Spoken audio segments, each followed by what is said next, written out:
the whole experience from the time that I was born, maybe until the day that I die, is a journey. So I don't know where I'm gonna be or how I'm gonna see myself in 30 years, but I feel like the essence of me will still be the same. Antoni, thank you so much for being here today Thanks for on the having POVz me. couch. I am so excited to get started. I'm excited too. How's your day so far? It's been long, but I'm excited. I wake up at like 5:30 in the morning. Wow.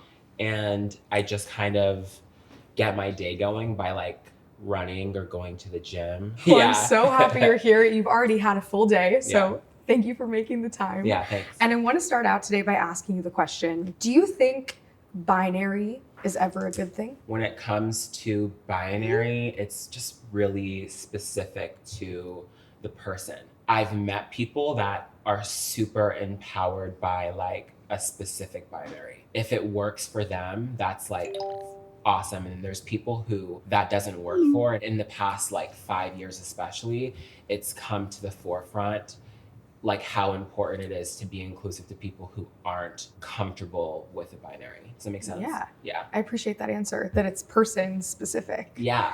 Outside of the binary related to identity, do you feel like there are any binaries that you feel serve you? Anything that has to do with any sort of confidence, strength, toughness, that's kind of like what I like to ground myself in. Sometimes it gets the best of me because for a long time in my life, I didn't think that being an emotional person was a powerful thing, but I realized that it's part of what makes me so powerful. I feel like the way that I was raised gave me the foundation to be able to really come into myself in a way that empowers me. You know, like I'm excited to be me every day. Yeah. And how did you get there? What was your upbringing like that led you to feel that confident in who you are? I was born in Fairfax, Virginia. Both of my parents moved to the United States. They moved to New York, as a matter of fact, is where they met. And they're from the Democratic Republic of Congo. My dad's family is like a super like military background family. Then my mother's side of the family is like really Catholic. They faced a lot of like racism and xenophobia and like challenges because English wasn't their first language. They kind of raised my sisters and I to be really tough and to just make sure that we understand that even though the world might not always understand us, your relationships with people are going to be the most important thing to help you create whatever you want to create in your life. And that's something that I feel like really made me someone who was very ambitious and, you know, really passionate, especially like when I started like reaching the age like 17. I'm 24 now. But when I got to like 17, I started to really sort of like be a little bit more like receptive. Being the best person for me doesn't just mean making the most money, or it doesn't just mean like being the best in a category. It really means like, do I create value in every relationship that I have? You know what I mean? Yeah, that's huge. Yeah. And thank you for sharing that. I loved hearing about, you know, your background and your family. And it's interesting to hear how your family created an environment in which you felt like you had to be strong or be tough. Yeah. Do you feel like because of that, you were still able to be your full self? Were you comfortable fully emerging into who you are today, being raised in that environment? Yes and no. I think for the things that are a little bit, you know, easy, like dating or like, you know, finding the perfect outfit, those little things, those are things that I didn't necessarily get the luxury to experience in a way that was authentic to me.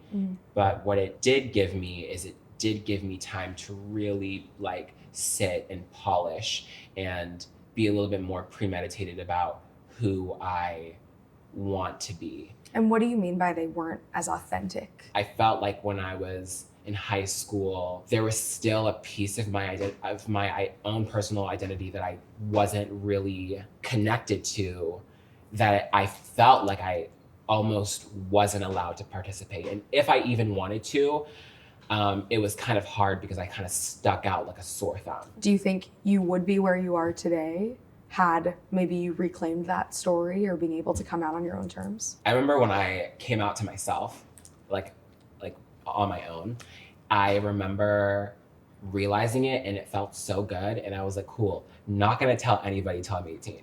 Not gonna tell my parents ever. Like, not gonna talk about this ever. Because And how old were you? I was 14.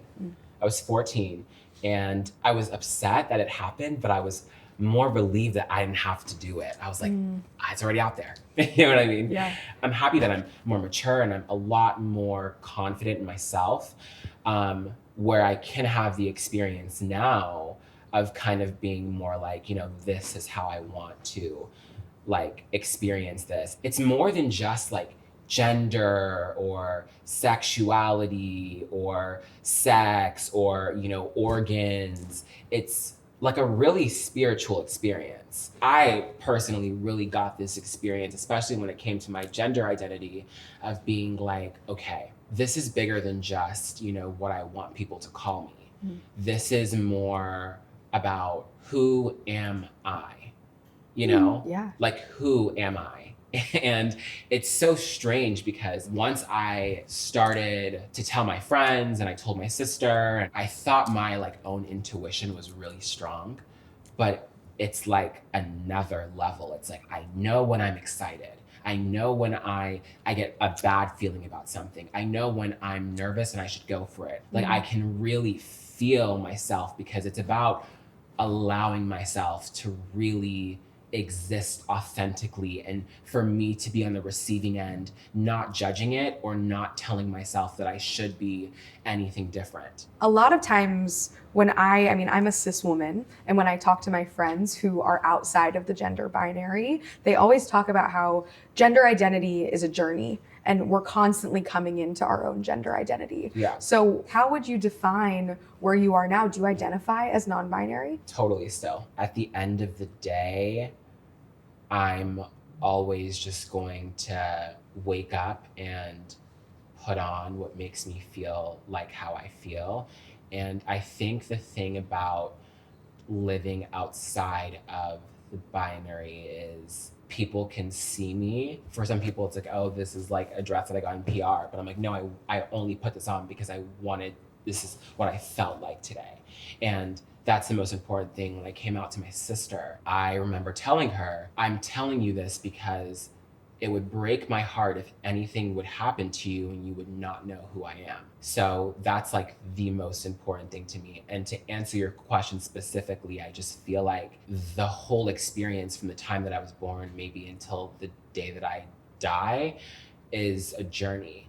So I don't know where I'm gonna be or how I'm gonna see myself in 30 years, but I feel like the essence of me will still be the same. It's amazing. Yeah. I think that's all we can hope for, right? Yeah. I struggle with that and fully making decisions and doing the things that feel fully aligned with me. And I feel so lucky that I have role models like you who are truly walking the walk. Even the fact that you chose to wear a dress that you felt was the perfect decision for you today. I spent hours trying to figure out what I want to wear just so I look a certain way or fit into a certain box. And thank you for breaking that box for so many people. Thanks. On this part of your journey, where you are now, living your most authentic life, so to say, what would you say to your younger self in those moments where you weren't able to fully live your most authentic life? Someone once told me this: your difference is your destiny. For me, it means that sometimes it's good to be, you know, the 1% out of 99. The way that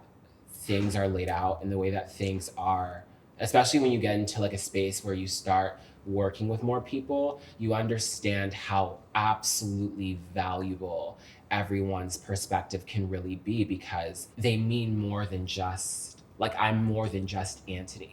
Like, to me, I'm Antoni, but to other people, they might call me Antoni, but I might represent something else, which is so much, which makes my life automatically larger than me. So like, the least that I can do is just try my best to make the decisions that I feel like are the ones that I agree with. Just the simple concept of you saying what you mean can set a lot of people free.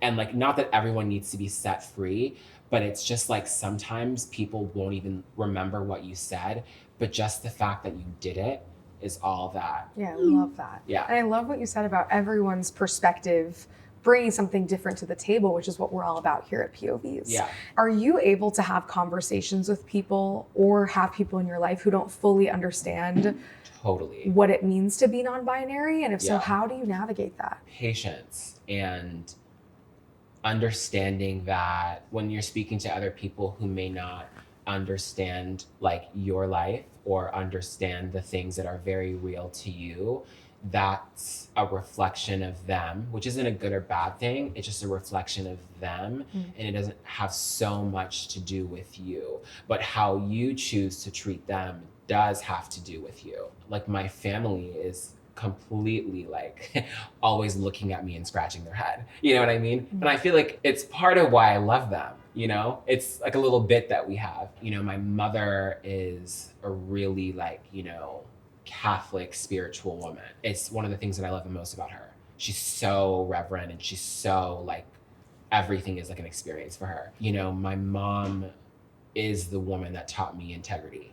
You know, if she was punishing me as a kid, she wasn't punishing me for, you know, what I did. She was punishing me for the principle, because she always would be like, you have to understand what it means to make a choice. And you have to understand that I'm punishing you because of the choice that you made and the principle behind the choice that you made, because that is what your whole life is going to be really built off of. As someone who is at this moment living their most authentic life, Trying to, definitely. I have noticed on your social media platforms, you don't oftentimes open up about some of these deeper parts of yourself. Yeah. So I'd be curious to know why, but also do you think it's possible to fully be your most authentic self on social media? I definitely think that it is completely possible. I mean, I see a lot of people do it. For me, a reason of why I think I'm a little bit more private when it comes to those things is because, well, one, I know I'm a very sensitive person. I know I'm really good. I have like a really good like wall up, like where it's like, people constantly say the craziest things about me all the time, and it doesn't really get to me. I'm pretty tough in that way. But I feel like, you know, for some of my thoughts and feelings that are a little bit more underdeveloped, like I think a lot and I like, I like reflect a lot.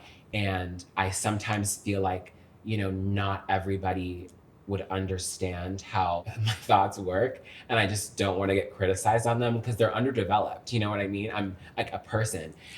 So I just feel like that's part of the reason why. And also like, I just really don't like people seeing me mess up. And why do you think that is? Do you think that goes back to being raised and feeling like you had to be tough and had to be all of these things? Yeah, I think like, especially for people like me, I definitely feel like there has been a little bit of a lack of compassion. A lot of it really stems from having like immigrant parents. You know, my mom would always tell me, you know, you have to work twice as hard to get what? Half of what they have. You know what I mean? And I wanted a lot. I just felt like, you know, the only version of me that would be able to even be digestible would be one that was, you know, perfect. I feel like I worked really hard and I work really hard to make it seem effortless. But I think I'm kind of getting into an era where I'm kind of like, let's see what happens, you know? Let's see what happens. Let's see what happens if I literally just really say how I feel. And that's what the world needs. I think you were setting such an incredible example for young people everywhere. And I also acknowledge that that must be extremely hard to feel like you have to live up to all of those expectations and work twice as hard to even get to where you are now. So, yeah. Oh my God, especially when it comes to, I think people don't really notice this, but like, I would say like 85% of my videos on TikTok are pretty funny. It is that way because I work really hard to make sure what I say is funny. Because if it's not funny, then people will be really mean. It's something that I've dealt with like when I first started making videos, and it's like I would work really hard to even like make how I sound effortless and sound like, oh, this is just a spur of a moment, like a vibe. It's not like super rehearsed. It's definitely still authentic, but it's definitely something that I, in my head, subconsciously whip myself into shape to be like, make this punny, make it brandable, tag a brand in this, get this to be, you know what I mean? Like it's like I try my best to hit all of the mark, but it's honestly really exhausting. Yeah. I'm sure. Yeah. Well, your content is so funny. Thanks. Which you already know. You don't need to hear that from me, but I hope that you can take some of the pressure off yourself. The world needs your voice and your POVs and the things that you really care about more than ever. You're having such a positive impact on so many people. Thank you. And I'm just so grateful that you can be here on this couch with me today and that I got to hear a little bit of your story. Thanks, yeah. So Antoni, we're gonna head into my favorite part here on POVz, Excited. where we're gonna bring in some other perspectives from the larger Gen Z community. Okay. Some people have submitted some questions for you, but all in all, I want you to keep an eye on your phone. We're gonna send you some texts, and then I want you to read them out loud and react. Okay. Let's do it. I feel so much better when I wear feminine clothing, but society has forced me to wear masculine clothing. What should I do? I want to feel like myself, but I don't want to put myself in jeopardy. The authentic version of what I want to say back, wear what you want and stay strapped. You know what I mean? Like definitely like make sure that you're protected. It's a really, really, really difficult topic because it's like weird that you might feel so comfortable dressing like yourself, but then the world might react to you in a way that makes you feel super uncomfortable, which is why I always say like, take your time. Yeah. That's incredible advice. Yeah. Yeah, and you don't have to know all the answers all at once, but I love what you said, wear what you want. Astrology is not real. People just claim to excuse their bad behavior. Anyone who believes in astrology is dumb, in my opinion, and definitely shouldn't have a following. Ooh.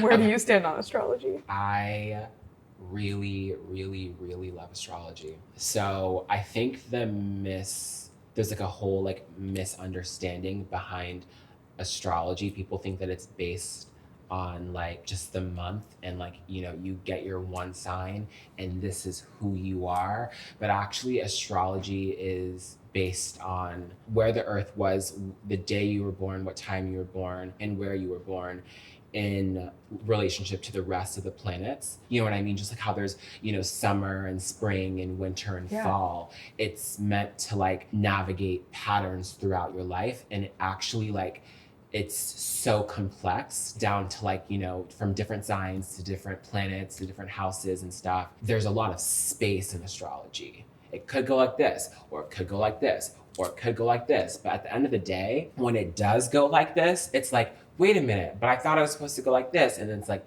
yeah, but Mars is literally square Pluto right now. And it's like, whoa, what? Yeah, it's like so interesting. Interesting. Yeah. I do not know enough about astrology. So clearly I'm one of those people that just needs to understand it better. Yeah. So it's interesting. Yeah, it's so interesting. From @Abby Benton.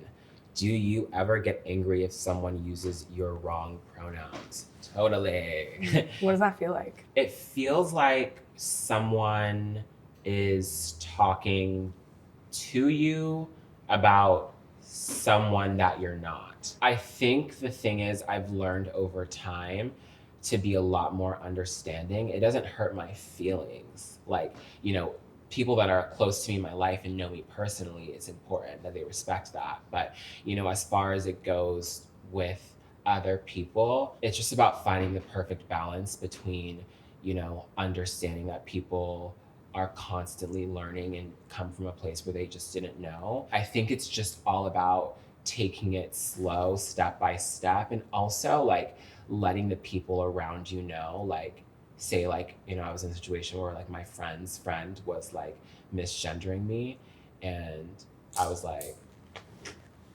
this is your time to shine, my friend. You know what I mean? This is not my time to shine. Yeah, it doesn't have to all fall on you. Yeah, totally. Because that can probably feel like a lot, right? To feel like you have to explain yourself or constantly be educating others on who you are. For a lot of people who don't identify as cisgendered, they might feel like a bit of a burden because they feel like they might be forcing somebody to enter in territory that they're not comfortable with. That I really just say, you have to use your best judgment, like with the intention of self-respect. Totally. Thank you for sharing that. I want to make funny TikToks, but I'm so embarrassed every time I go to post. Send help. Literally been there. I think we all have. Yeah, I think what it is you, one, don't have to post everything you make. One of my friends, she does this thing where she grew really fast because she used to post like 25 times a day. What she would do is she'd post everything she made. At the end of the day, what didn't do well, she privated, and what did do well, she kept up. And that way, it was one, she was learning about what kind of topics perform well, but also like what like her audience engaged the best with. But I also want to say, closed mouths do not get fed. So you really gotta just be like, I'm doing it, find something that you actually care about and have fun with it and like be the most creative you can. That's such great advice. Yeah. I've definitely been there. It can feel so embarrassing, Yeah. but you never know what's on the other side of clicking posts. Why does everyone feel the need to come out? Shouldn't we just all be our authentic selves without having to justify it? Okay, yes, I understand that 1,000%, but I feel like coming out is the conversation that we continue to not have. So every time that we're coming out, we're having a conversation that we should have had years ago. Although it sucks to be like, oh my God, the burden of having this conversation is now on my shoulders. What it really is it's like a way for not just you or the person you're coming out to, but like your community to grow. Some people like won't know if you don't affirm it to them. And once it's affirmed to them, whether it's a positive or a negative reaction, there is authentic space that you've created for yourself and your community. Does that make sense? Yeah. Okay, cool. I love that answer. Yeah. Thank you for sharing that. Yeah. And Antoni, I would love to know if you had a megaphone right now that could reach all of our generation, what would you want them to know? We're literally living on a floating rock. Be nice to everybody. Relax, chill. Like we're literally on a floating rock. We all don't know what's going on. Like just try your best to literally just be a little nicer. That's all I really have to say.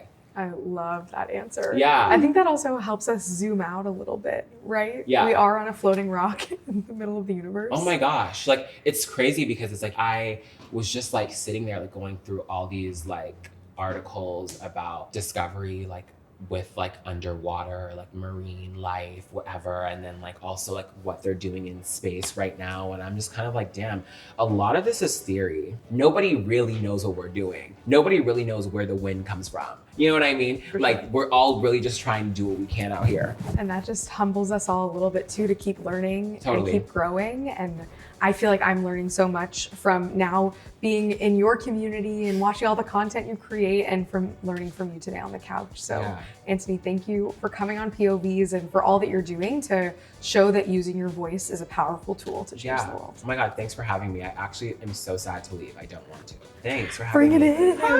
This is awesome. Thank you so much. Yeah. So before you go, let's take a selfie. Yeah, would love to.